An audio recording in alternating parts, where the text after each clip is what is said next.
Good morning, everybody. This is Walk the Dog with Mortdog. It is Thursday. It is about 5:45 a.m., nice and early. And let's see if I can get through the day with this thing recording and not breaking and making me lose my mind. That would be the goal. We had the patch yesterday. I was able to get a decent amount of games in, trying a bunch of various things. And the way I would describe this patch so far, from what I've seen, is a pretty damn good patch. There are a lot of playable lines. There's a lot of things you can do.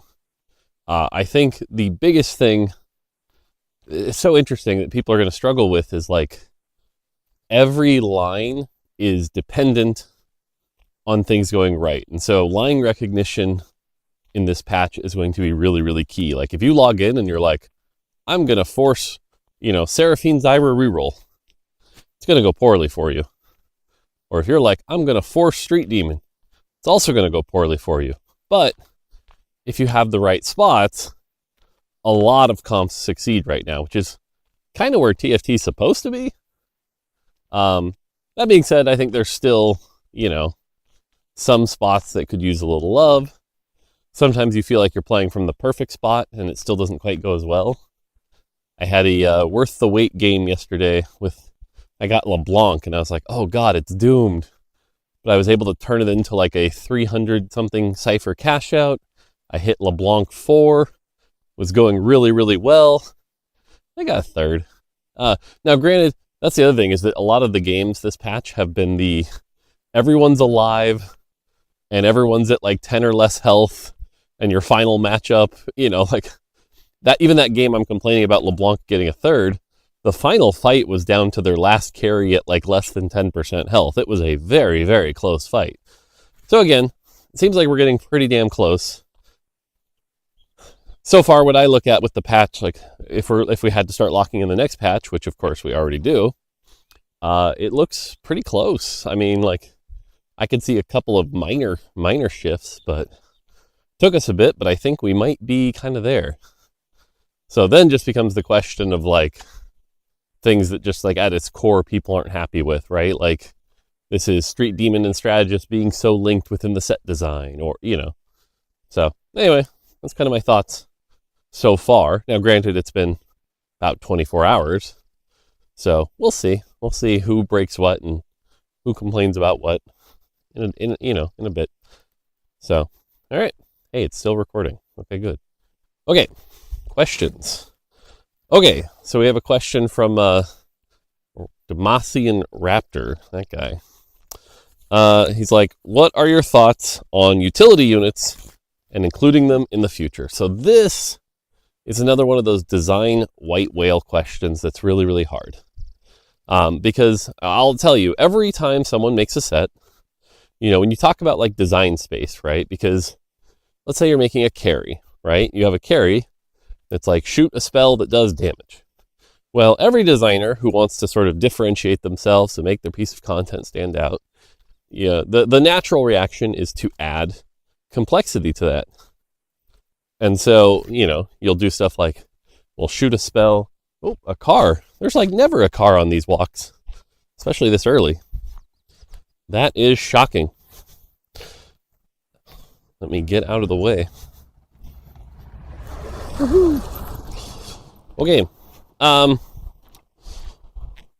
So, they'll have a spell that says, shoot a fireball that does damage, and then you want to add to it where it's like, and that fireball burns, or that fireball stuns, or shreds, or after casting the fireball gains some attack speed. You always want to add an extra layer. Think of it like a CCG where it's like your card just needs extra text. After casting, draw a card, or after casting, gain a gold. A common one is after casting, give an ally a buff, right? Give an ally a shield, give an ally 10 AP. You can get a lot of situations like that.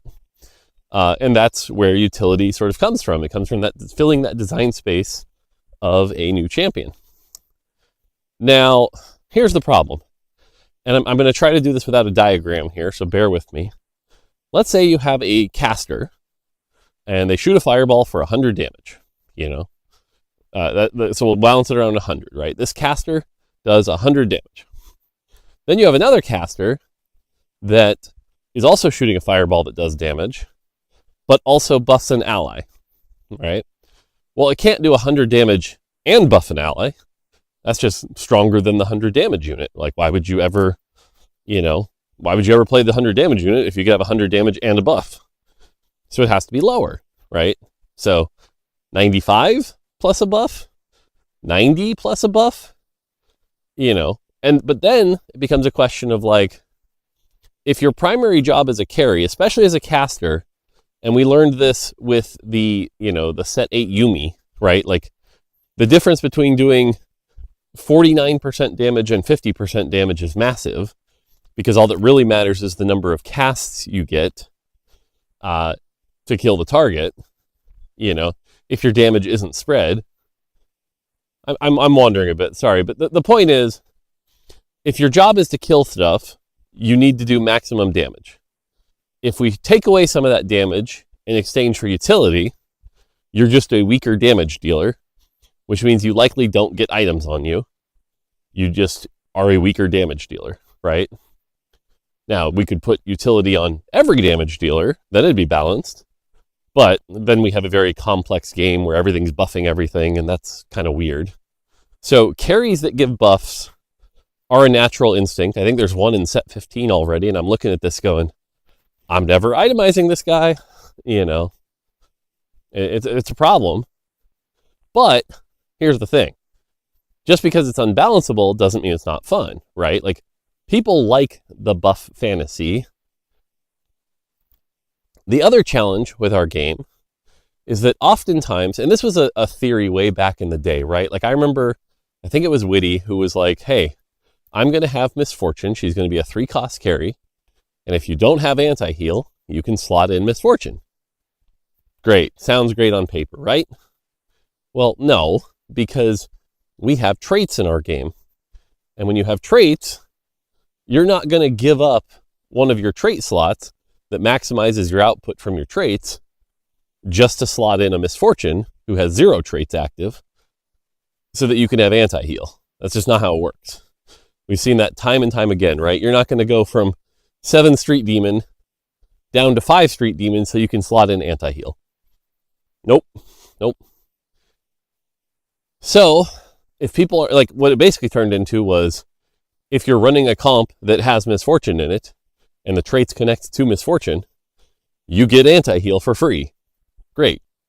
But it wasn't actually an interesting decision.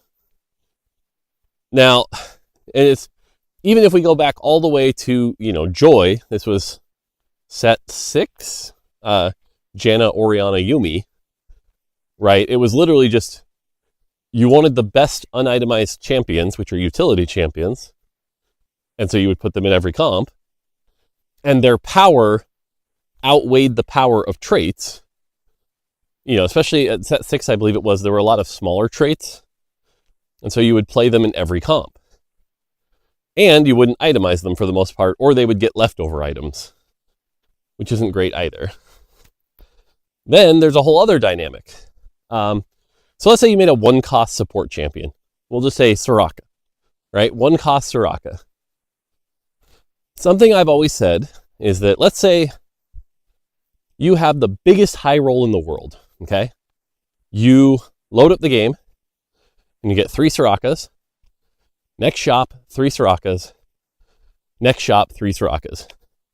You high roll Soraka 3 and 2-1. Okay?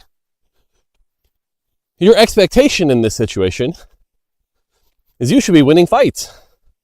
You high rolled like crazy, right? Well, if she's just a support champion who's just healing, how are you killing anything? You're not winning fights. Your Soraka 3 that's healing for 1,000. Sorry, there's the uphill part. Your Soraka 3 that's healing for 1,000 isn't going to, on your 1-star frontliner, isn't going to win you fights. And slamming Shojin or Deathcap on that Soraka isn't winning you fights. So what's the point, right? So that's why a lot of our champions have essentially devolved down into damage dealers. But again, it's a rich design space. Then there's one other factor. 4 costs, right? We only have, at most, 12 4 costs in a set, okay? So, what's the distribution of tanks, AD, AP, melee, ranged? Typically, what we've done is 4 tanks, 4 AD, 4 AP. Typically. Excuse me. Well, if we do that, let's say we cut some tanks, then everyone's fighting over Sejuani and Nico and whoever else is left, because we know 4 cost tanks are popular, and if there's too few of them, everyone's going to fight over them. AD and AP. Well, if we only have, one Shojin user or one Guinsoo's user or whatever, then again, if you stuck with the Guinsoo's, but everyone pulls them out of the pool, that's also a problem. And if all that's left is the support champion, who cares? You high rolled 4 cost Soraka from set 3. Yay, you lose, right? 4 costs in particular are the space where you need those endgame carries. And if there aren't carry options because we had to fill those slots with support, there's just limited choices. And in fact, over time, we've been increasing the number of 4 costs to essentially provide more options. So there's not really great room in 4 cost.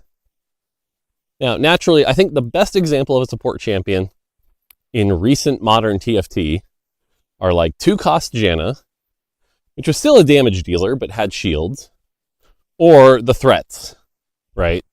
This is Morgana, I think. Morgana the threat was probably the best. And I've said this on stream before, but I've always said that the best support champion, if Morgana existed in every set, TFT would be better for it. That champion is so good. It was a 3 cost that provided shred and sunder, could do damage and end fights, was a threat, really good in the early game. He slotted out later.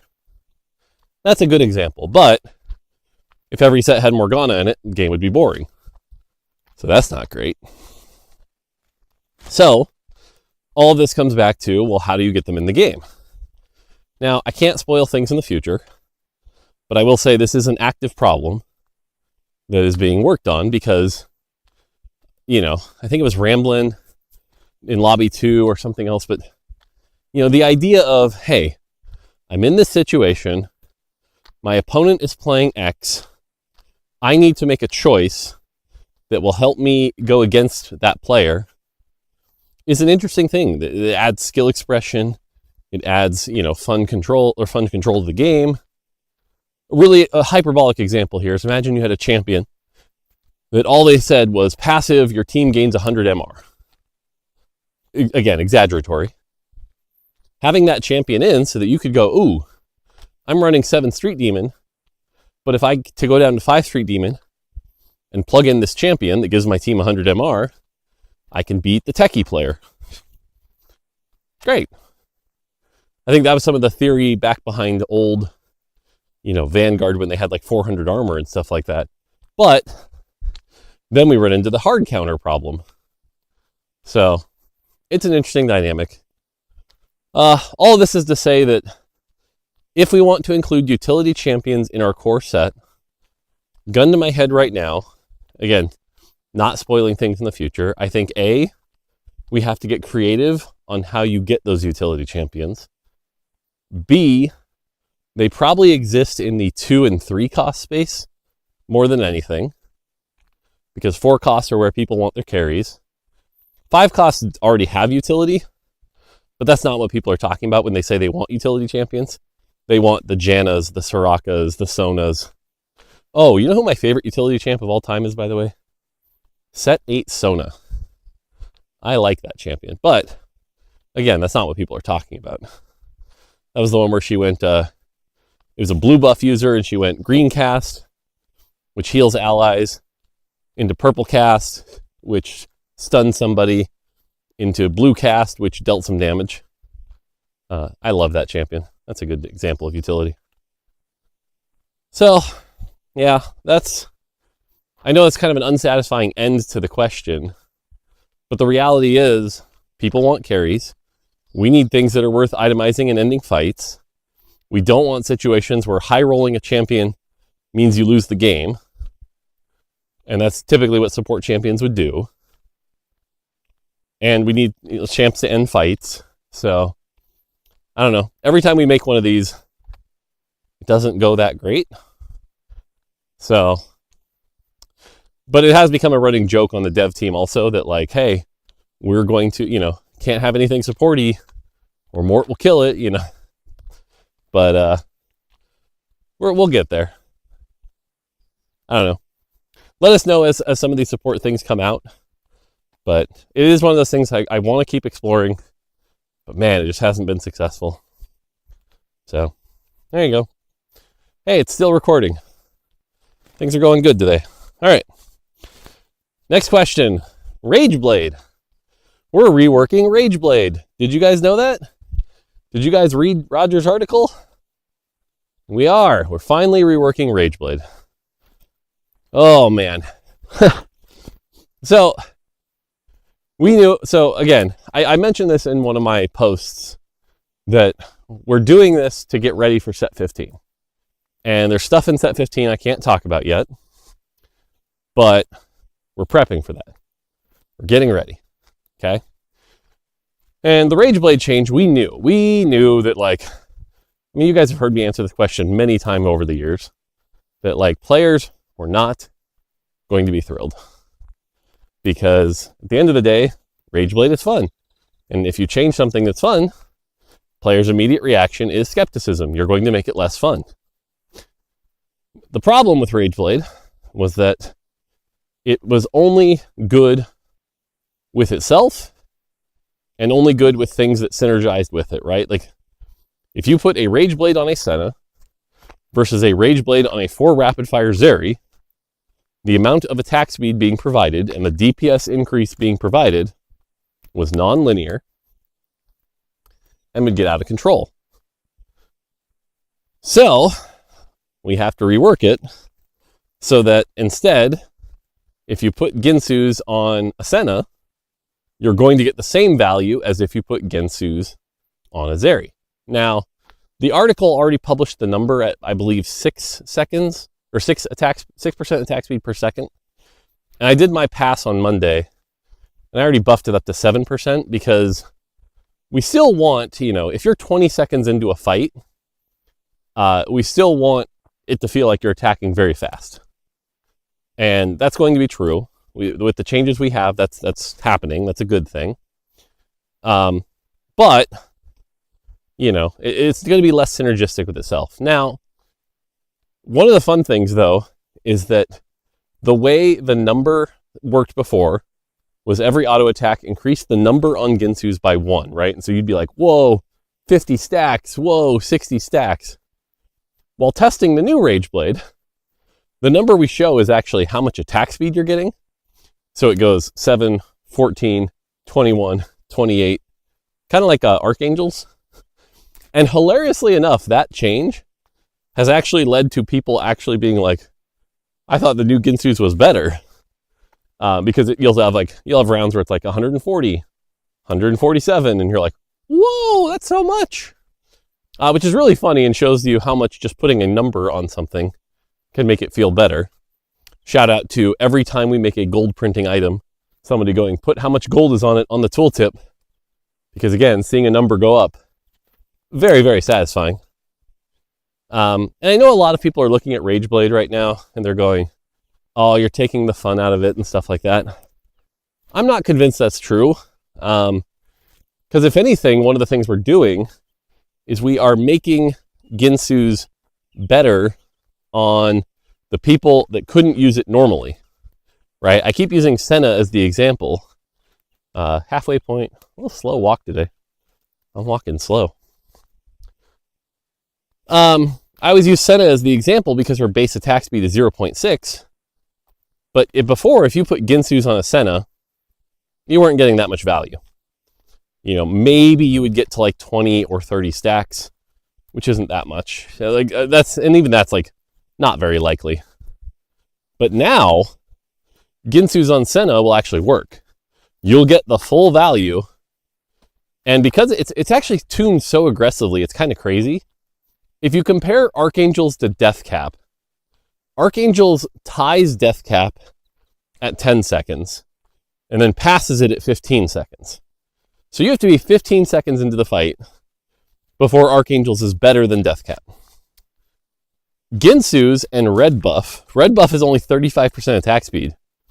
New Guinsoo's ties it at 5 seconds and passes it at 6 seconds. Like, it's going to be a strong item. And again, the fact that you can now place it on anybody, and obviously the combo that's going to be going around is like,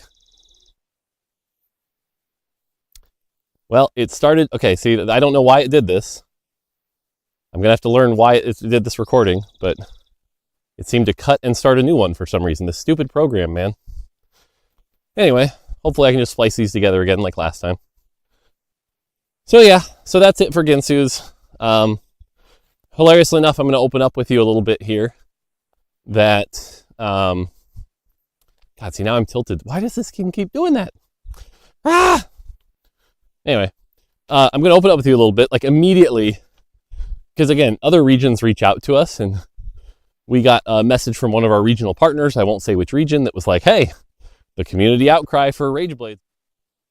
I don't know why this thing keeps stopping now. It's really annoying. I'll just be sitting here talking, and all of a sudden a number will appear on the screen and go, we're ending the recording.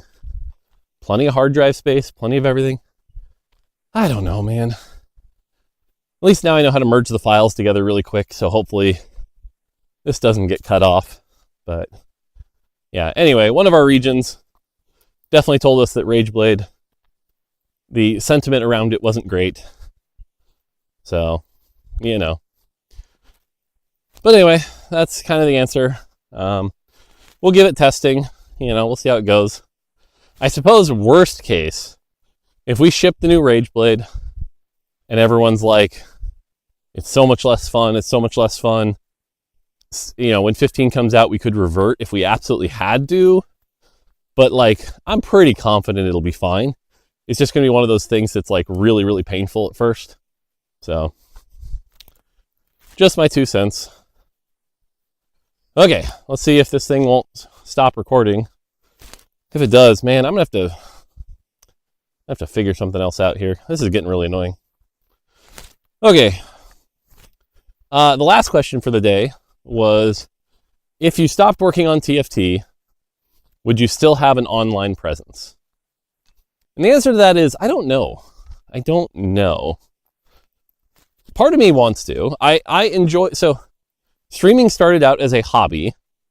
It was meant to be, something for me to do on my weekends, something for me to think about, a creative outlet, to share my old ideas, and me being old and share my wisdom, talk about games. And I enjoy it for that. And it also doubled up as like making me better at my job by being close to the community and stuff like that. So I appreciate that. But I'll also say, I definitely grew to a level that like I was never expecting, right? Like my closest comparisons at Riot are people like August, Freak, Blau before me, or, if you go industry wide, you've got your Ben Broads or your Jeff Kaplans on the Western side of things. But like, I don't know, even comparing myself to Kaplan feels incorrect. He's way, the dude's way smarter than I am. So I definitely grew more than I thought, which has come with, some side things that I certainly wasn't expecting. Literally this morning, I saw a Twitter account that was like, Mortdog must die. And it's like, oops, shouldn't have opened Twitter. But man, that app has gotten so bad lately. Yeah. I don't want to get into that app, but every time I open that app and it's just like racist this and political that, and I just wanted to look at TFT stuff, man. So that hasn't been fun. So let's say today I made $10 million and could retire. Would I still have an online presence? I think about this a lot. I think the answer would actually be yes. For example, I've enjoyed doing these walks and just talking and things like this. Blue Velvet was like, we should do a podcast. And it's part of me was because podcasts are so overdone and everyone with a microphone thinks they can talk. But another part of me is yeah, sure. It kind of sounds fun to just sit and chill and do that, I've always thought one of the cool things to do, given my game design knowledge and things like that, there's two things I think I would do if I was in this situation. One would be I would just make fun games that take a year to make and do that on the side and go through that process. Though the negative to that would be midway through it, someone comes in, takes the idea, does it faster, makes it on mobile, and that'll feel like crap. That's just the industry nowadays. But I've had some fun, silly ideas that could be in that space. The other one I've talked about doing is, game reviewers. Game reviewers, unfortunately, right now, there's two camps. There's the journalist camp, which is the people who went to writing school, who don't actually know that much about games and are using gaming journalism as a stepping stone to something else, or they just don't quite know enough about the industry, or they're speaking at it from the outside and they make a lot of wrong conclusions and drives me nuts. And I see the wrong games get 9s and the right games get 7s, and I don't like it. But then there's the other side of game journalism, which is the YouTubers, which are these 20 to 30-year-old kids who also have no idea what they're talking about and will jump to the wildest conclusions that are just so out there. And it's these poor kids have no idea what they're talking about. They love games and they have good things to say about games, but then they'll be clearly the budgets were off. And it's what? No, you have no idea what you're talking about. And so having somebody who's been in the industry, I would love to do game reviews and just do it from my perspective, and because that way I could stream myself playing the games and then do the review. And the cool thing would be, because I'd be retired, I wouldn't need to be doing it for money. I wouldn't have to rush to deadlines. I wouldn't have to care what my click-through rates on the articles are or anything like that. I could just review and talk about games. But I also know I'm hypercritical, and I'm certainly not going to start doing that until I'm out of the industry, because the last thing I want to do is make a review site, say negative things about games, and then later find myself going, hey, I need a game design job. That's not a good strategy. So, yeah. So, I don't know. It'd be fun. Streaming would be fun. There are things I've wanted to do in the streaming ecosystem that I'm not allowed to because I'm a rioter. Things like a subathon, or for a while we had a Mortdog plushie, and we were gonna make those and have all the proceeds go to charity, but couldn't do that. I've never explored as much as I know about streaming now. I know so little about sponsorships and what those do. Because the other thing is, I did this to understand streaming as an ecosystem and YouTube as an ecosystem. Because man, watching companies no idea how any of this stuff works is really, really funny. I had to sit through a presentation where they were explaining that did you know kids like YouTube? And it's come on. I hope we didn't do a study to prove that. I just have a daughter right here, I could tell you. So yeah, I think now here, going back to your original question of would I have an online presence without TFT? I think it really depends on what I'm doing next, right? I'm going to exaggerate here, and let's say Riot says, we want you to go work on the MMO. They might not want me streaming, and at the end of the day, my job comes first, because that's what pays the bills and keeps my family supported. The streaming stuff is a hobby. And so if my job says, you got to stop the hobby, so be it, you know.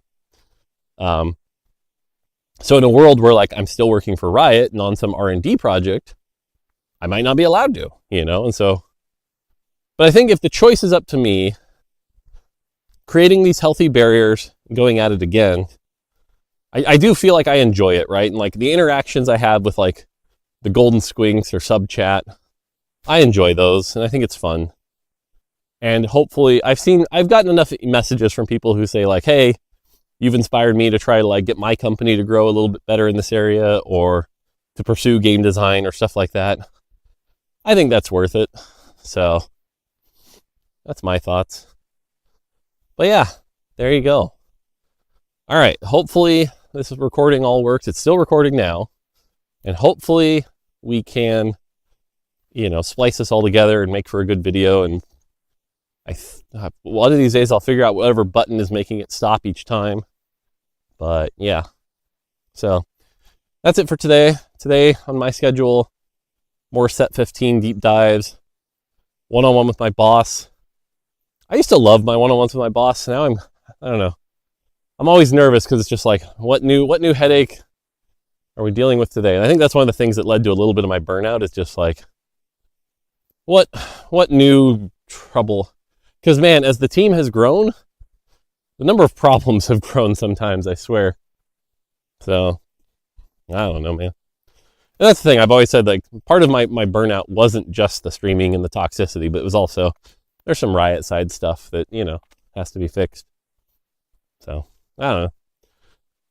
But I also need to not play TFT today. Oh, that's the other thing. I got to, if I want anything on the PBE for the weekend for the patch, I would need to prep it today. But that being said, the items are all done. I did that Monday. And balance-wise, there doesn't look like that much needs to be hit. So it might just be good to wait till Monday on those. But anyway, I'm at the uphill part. Almost home. So, cool. I'm going to call it here. Hopefully you guys have a great day. It's almost the weekend. That's normally when I'd stream, but you know, we'll see. So, okay, that's going to do it for me. Until next time, take it easy.